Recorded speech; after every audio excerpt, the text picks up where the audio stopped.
Labs vakars no lidojuma plāna. Raidījumu, kas paredzēts katram lidotājam, aviatoram vai lidmašīnu mīļotājam. Šajā reizē jāteic, mūsu raidījuma tematiku lielā mērā ietekmēja jauns puisis vārdā Edijs, kurš gluži kā Toma Henka atveidotais varonis filmā Lidosta gandrīz iesprūda lidostā Rīga. Mums radās jautājums, vai kas tāds patiesi ir iespējams. Savukārt Edijam pēc neseniem piedzīvojumiem ceļā no Turcijas uz lidostu Rīga ir savas atziņas. Būs jāiegādājās tā somiņa, ko tu tā ieliek un to pasta priekšā. Man tā šķiet, jo apzināties to, ka tā nav pasta, tas ir diezgan briesmīgi tajā brīdī. Bet atkal pilnīgi pretēs iet, ka tu saproti, ka tā pasta atkal ir. Un jā, laikam jāpiegriež lielāka vērība saviem dokumentiem, svarīgām lietām. Šo atziņu Edijs guva pēc atgriešanās Latvijā no Stambulas. Lai cik ierobežota telpa arī nebūtu lidmašīna, puisis pamanījās lidojuma laikā nozaudēt pasi. Bijām tā kā amatā Kazahstānā, un tur bija diezgan ilgs reizes. Mēs pārsēdāmies Turcijā, Stambulā. Tur skājām kādu laiku un lidojām atpakaļ uz Rīgu. Un tas gadījums konkrēti bija tāds, ka izkāpjot ārā no lidmašīnas, Turkish Airlines, es konstatēju, ka man nav pasis. Pirmā doma bija vispār viņu pārmeklēt, sākās bišķīt stress, un es viņu meklēju visās kabatās iespējamajās. Viņi, protams, neatradās, un tad tā nākamā doma bija tā, ka viņi varēja būt palikusi lidmašīnā. Un es prasīju vienai no sētēm, kas tur stāvēja malā, ko es varu šeit vai darīt. Es nezinu īsti, par ko viņi atbild, bet šķiet, ka tur bija tas, jādeklarē kaut kāds mantas varētu būt vai kaut kas tāds. Un, jā, viņi man teica, ka viņi var piezvanīt tā kā uz lidmašīnu, sazināties ar kaut ko, bet nav teicis, ka tas kaut ko dos, jo ārzemju reizi parasti tādām lietām nenodarbojās. Vietējā reizi to varētu ar to nodarboties. Bet viss nokārtojās tā, ka pēc minūtēm kaut kādām 10-15 pēc tur mazas morāls par to, ka pāses ir vienmēr valsts dokuments un ka viņi jātur īpašā uzraudzībā pie sevis. Mēs konstatējām, jā, ka tā pase ir atrasta, un no lidmašīnas skāpa 2 turku un stjuarti. Man šķiet, kaut kādi varētu būt piloti. Es tur visas tās seis tā kā atcerējos. Viņi man īsti neko nepasaka, vienkārši iedeva man to pasi, bet tad man stāstīja uzreiz, ka ļoti no tā jāuzmanās, jo noteikti dzīvē tā, ka var arī to pasi neatgriezt. Šodien, atskatoties uz satraucošo atgadījumu, Edijs neizslēdz iespēju, ka kļūmīgajā situācijā viņu novedis paša domu spēks. Vispār tā situācija ir tāda, ka Turcijā mēs bijām diezgan ilgi lidostā. Man liekas, ka tas stundas tas nav diezgan ilgi. Un mēs izgājām ārā, tur tā kā tajā smēķētavā, uzpīpējām un visu laiku. Tur bija jau sācies pavasars un visu laiku tur visi skaidroja cilvēkiem, kuriem bija, cik ļoti es negribu braukt atpakaļ uz Latviju, kā es gribu palikt tur, jo tur ir sācies pavasars. Un tad es iekāpu lidmašīnā, man bija vēl lielākas dusmas uz to visu, ka jābrauc atpakaļ. Un tad laikam es pats iespējams to izraisīju kaut kā. Un visā pilnībā Edijs arī bija pārliecināts, ka saulainajā Turcijā viņam patiesi arī būs jāatgriežas. Tādas runas esot klīdušas arī laikā, kamēr dokuments tika meklēts. Cik es sapratu, tās iziejušas seks, kas konsultēts ar tiem cilvēkiem, varētu būt tādas, ka jāatgriežas Turcijā vai kaut kā tā. Es īsti nezināju.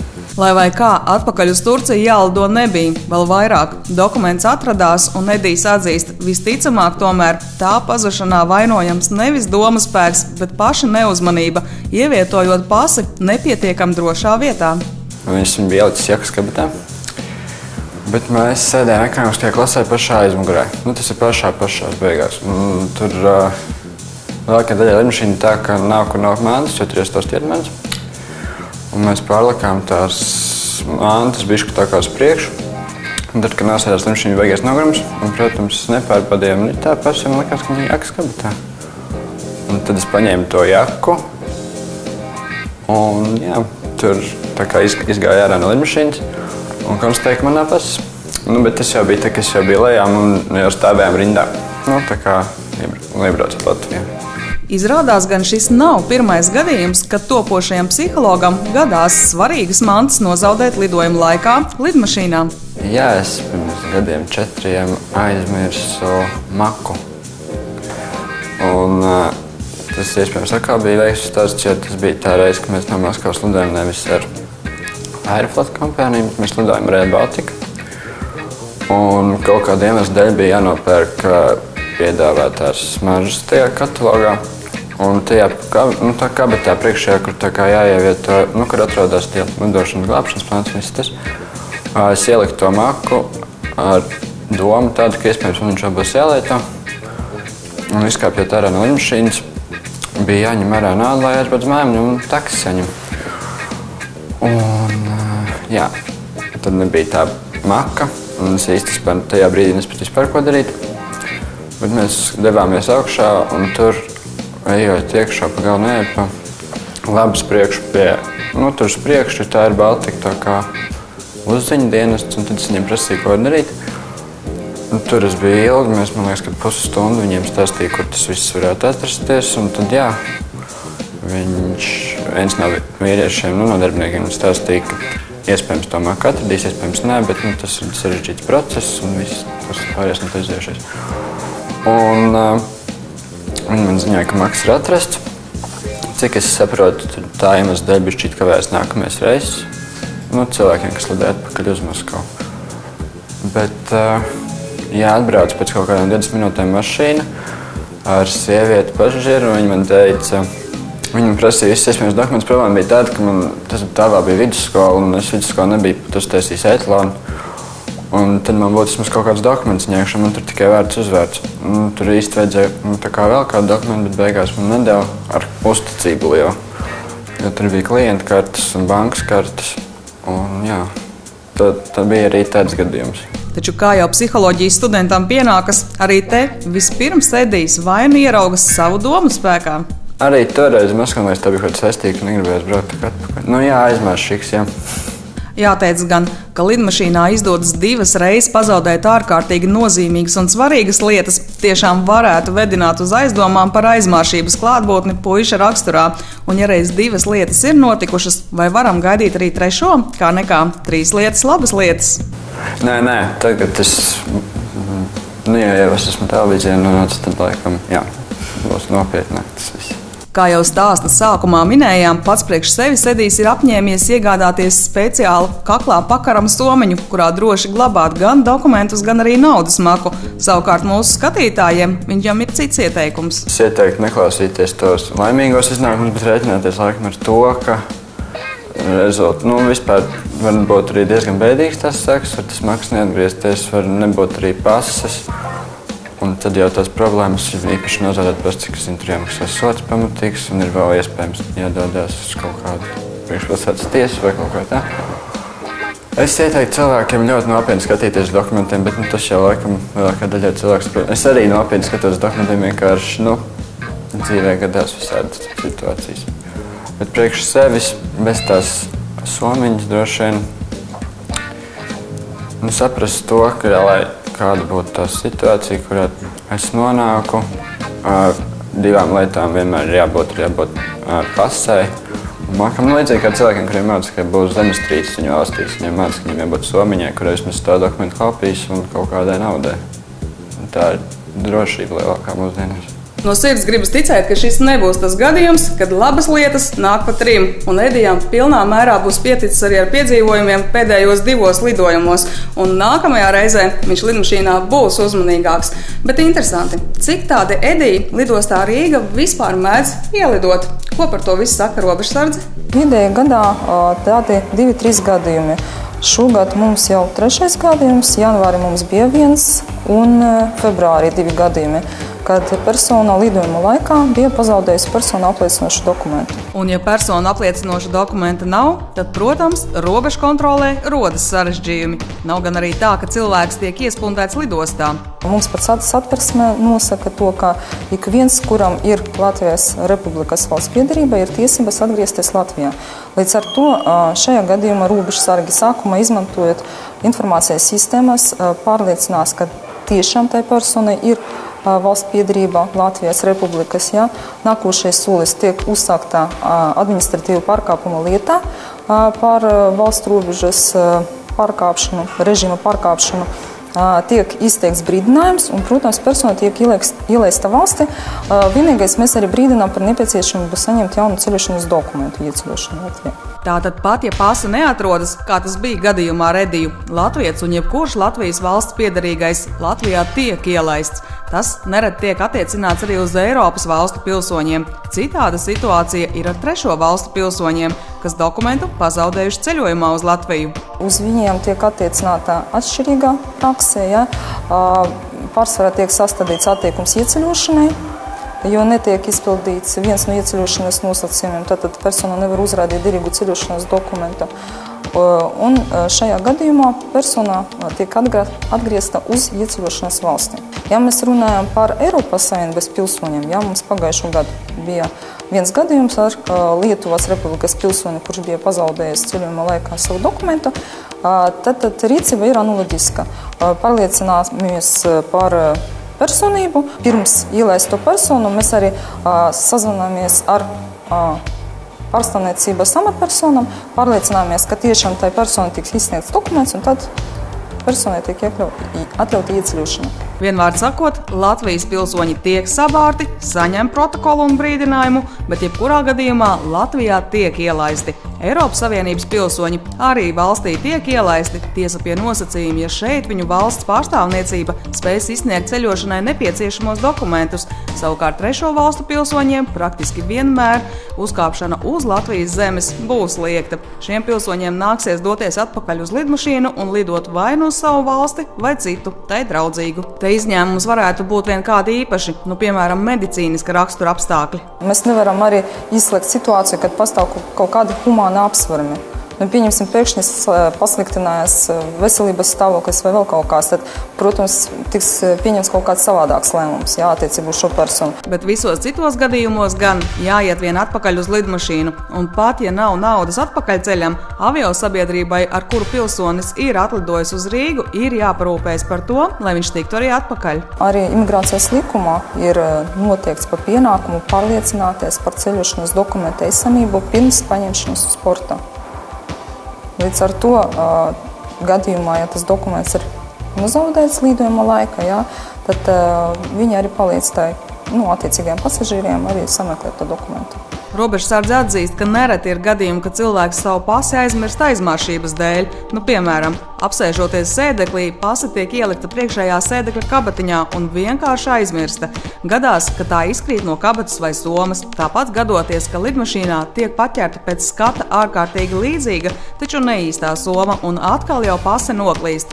Taču esot arī gadījumi, kad kāds nepārāk godīgu motīvu vadīts cilvēks speciāli ir mēģinājis no sava dokumenta lidojuma laikā atbrīvoties. Bija tādi gadījumi, kad uz burta persona bija uzkāpusi ar vienu dokumentu, mēģināja tualeti izmest savu dokumentu un tad izmantot jau viltotu. Šajā gadījumā mērķis izmantot tās tiesības, kuras iespējams, ka trešo valsts piederīgiem viņam nav. Pieņemsim, ja viņam ir Šengenas dalību valstu pasē, tad viņam iespējas daudz plašākas. Bet atgriežoties pie legāliem dokumentiem, robežsardze atgādina, ka pase ir dokuments, pret kuru jāizturas atbildīgi. Turklāt derīga pase ir tikai gadījumā, ja tā atbilst aprakstam. Respektīvi, pasē ir tieši tāds lapaspušu skaits, kādam jābūt. Fotogrāfijā personai nav sazīmēti ragi, nagi, ūsas un tam līdzīgi izskaistinājumi. Tikko kāda lapaspuse pasē trūkst, tajā parādījušies, piemēram, bērnu radīti zīmējumi vai veiktas vēl kādas acīm redzamas manipulācijas, pase ceļošanai vairs nav derīga.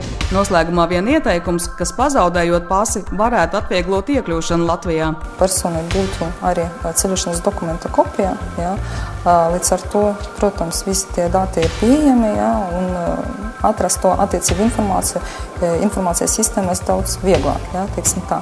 No visa iepriekš sacītā galvenie secinājumi ir divi.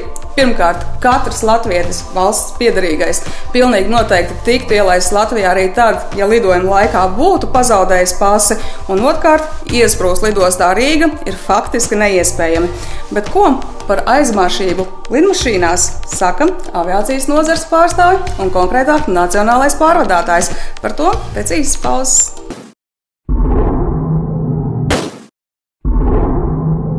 Un tā esam atpakaļ un turpinām šķietināt Edija aizsākto tematu. Jau noskaidrojām, ka jebkurš Latvijas valsts piederīgais pilnīgi noteikti tiktu pāri lidostas slieksnim, pat ja lidojuma laikā būtu pazaudējis pasi. Tāpat uzzinājām, ka ir salīdzinoši reti gadījumi, kad cilvēks tiešām lidojuma laikā pazaudēja pasi, bet cik bieži vispār kaut kādas mantas lidojuma laikā tiek pazaudētas, to jautājām aviosabiedrībai. Cilvēki ir cilvēki, un dažreiz viņi vienkārši ir cilvēcīgi, ir arī kaut ko aizmirst. Tāpēc katrā reisā, pirms reisa beigām, mūsu stjuards atgādina vismaz 3 valodās, ka atcerieties, lūdzu, paņemt savas personīgās mantas. Un šis atgādinājums tiešām ir vajadzīgs, jo dažkārt tomēr tiek atrastas lietas. Un šīs lietas tad tiek nodotas attiecīgi arī nozaudēto mantu dienestam. Ja vien tie nav kādi svarīgi dokumenti, pass un tam līdzīgas lietas. Šādas lietas tiek nodotas attiecīgi policijai. Attiecīgi ir arī vairākas vietas, kur vērsties pēc palīdzības, ja zaudējums tiek konstatēts. Pareizākā rīcība ir patiesībā vērsties pat tūlīt pat. Vienkārši ir jo iespējams dažkārt ir pat aiziet atpakaļ uz lidmašīnu, ja nav pārāk tālu aiziet un pārbaudīt, vai tiešām tā nozaudētā lieta tur vēl neatrodas. Vai arī, jo patiesībā, protams, ir tā, ka lidmašīna tiek ļoti ātri sagatavot nākamajam lidojumam. Tas ir aptuveni 30 minūtes. Jo tad arī visi darbinieki pārskat lidmašīnu, ir kaut kādas atrastās mantas, tās tiek nodotas atbilstošiem dienestam, un pēc tam jau šis nozaudēto mantu dienests par tām parūpējas. Par to, cik bieži lidmašīnās kaut kas tiek aizmirsts, kas ir aizmāršīgāki, puiši vai meitenes, vīrieši vai sievietes, gan statistikas nav. Mēs tādu precīzu statistiku nevedam, neuzskaitam, jo, teiksim tā, lielākā daļa cilvēku, protams, jau arī neaizmirst neko lidmašīnā. Nacionālā aviosabiedrība nav arī skaitījusi to, kādas tieši mantas visbiežāk tiek aizmirstas lidmašīnas salonā. Tomēr tās mēdzot būt ārkārtīgi dažādas, gan pēc sava svarīguma, gan arī gabarītiem. Manā rīcībā nav tāda statistika, kuri būtu sadalījums, cik no atrastajām mantām, cik daudz ir dokumenti, cik pasu un tam līdzīgi, bet, protams, tas var būt dažādas mantas, no ļoti nelielas mantas, kā es saku, telefons vai pass, līdz pat lielākām, teiksim, somām vai uzvalkiem. Kā jau minēts, gadījumā, ja kaut kas lidmašīnas salonā tiek nozaudēts, visliederīgāk ir vērsties pēc palīdzības pie lidostas atrasto un nozaudēto mantu koordinācijas dienesta vai arī lidostas policijas nodaļā. Savukārt aviosabiedrība par jūsu aizmāršību atbildību neuzņemas, un droši vien pareizi, ka tā. Atšķirībā no restorāna vai kinoteātra, aviosabiedrības atgādina saviem klientiem atcerēties, paņemt visas mantas no salona. Citādāka ir situācija ar reģistrēto bagāžu. Par reģistrēto bagāžu tā ir, protams, pavisam cita lieta. Tur aviokompānijas uzņemas atbildību par šīs somas vai čemodānu nogādāšanu galamērķi. Bet, ja jūtat, ka jūsos mīt arī aizmāršība, tomēr gribat būt droši, ka ceļojums nozaudētu mantu dēļ netiks samaitāts, vislabāk tomēr ir apdrošināties pret visiem dzīves gadījumiem, arī mantu nozušanu. Ja cilvēks ņem vērā tos riskus, ka kaut kas ceļojumā var notikt ne tā, kā ir sākotnēji plānots, tad apdrošināšana tomēr to palīdz. Un tas ne tikai no aviokompānijas ir iespējams to iegādāties, bet arī no apdrošināšanas sabiedrībām. Un tad, protams, saskaņā ar noteikumiem tas var palīdzēt. Tā kā arī aviopozīcijas noklidušo mantu jautājumā ir skaidra. Ja lidojuma laikā pazaudēsiet kaut ko no tā, ko esat paņēmis līdzi uz borta, tostarp arī dokumentus, pašam vien par visu būs jāatbild. Tostarp arī jāraksta paskaidrojumi visām atbildīgajām iestādēm. Savukārt, ja lidojuma laikā pazudīs kaut kas no tām mantām, ko esat nodevuši reģistrētajā bagāžā, līdzsabiedrība pilnīgi noteikti palīdzēs. Kaut iespējams, risinājums varētu būt arī ceļojuma apdrošināšanas iegāde, bet par to vairāk citā reizē. Savukārt, saistībā ar visu iepriekš dzirdēto, arī mūsu šodienas konkursa jautājums.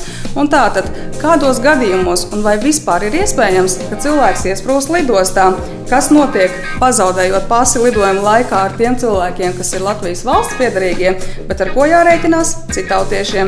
Esi pirmais, kurš pareizi atbild, iesūtot atbildi, protams, e-pastā lidojumplāns@lidojumplāns.lv, un balvas būs tavējās.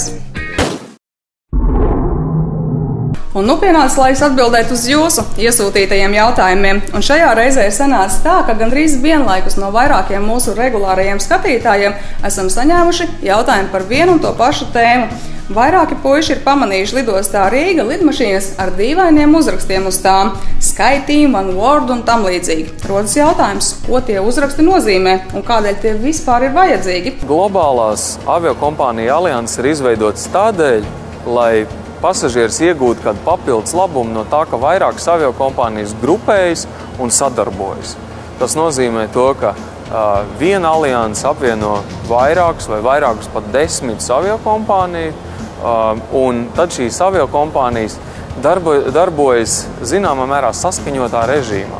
Tas nozīmē, ka jūs uzsākat lidojumu ar vienas alianses aviokompāniju, tad jūs zināt, ka tā kā aviokompānijas savstarpējas saskaņo savus darbības režīmus, tad jūs varat turpināt ceļu ar tās pašas alianses lidojumu jau no nākamās lidostas. Un dažreiz tas nozīmē arī to, ka, teiksim, jūs izmantojat vienas aviokompānijas lojalitātes kartiņu un tālāk saņemat punktus arī jau nākamajā aviokompānijā. Alianses tik tiešām viņas izmanto to savu lielo mērogu, lai pasažieriem dotu kādu papildus labumu, ja papildus ērtības ceļošanā. Tiesa redzēt, vai papildus kādai noteiktai aliansei ceļojumā tiksiet pie papildus labumiem, nevienmēr ir iespējams.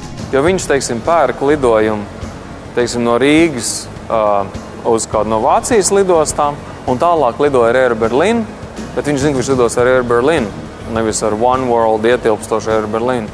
Jā, daži, kas to zina, protams, to saprot, ka tas tad ir tātad plašāks sadarbība, bet lielākoties, protams, jau tas darbs ir padarīts, kā saka, pasažierim neredzot. Mājas darbs ir paveikts, ja? Viņš saņem biļeti, varbūt iespēja iegūt punktus, ne tikai no savas lojalitātes programmas aviokompānijas, bet arī no citas aviokompānijas.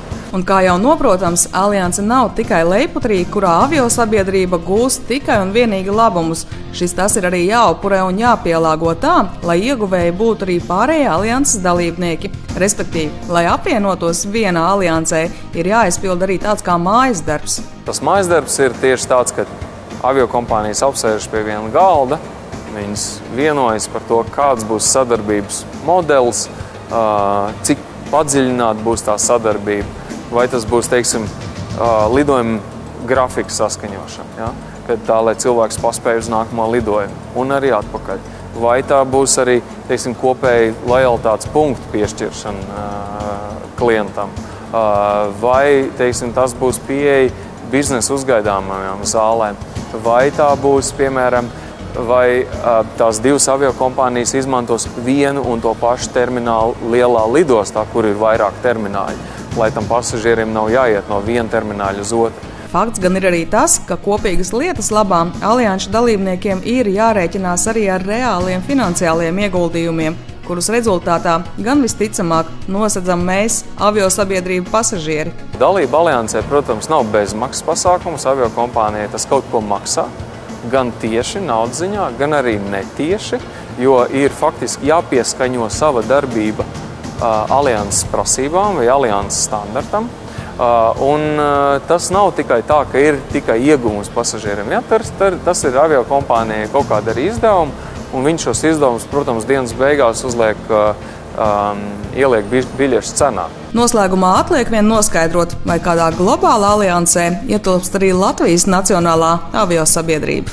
Tā kā Baltijas reģionā neviena alianse nav ļoti spēcīga, ar ļoti lielu klātbūtni, tad mēs faktiski izmantojam savu to ģeogrāfisko novietojumu un to, ka mēs esam tāds specifisks nišas spēlētājs, mēs izmantojam, lai faktiski gūtu labumu no visām aliansēm.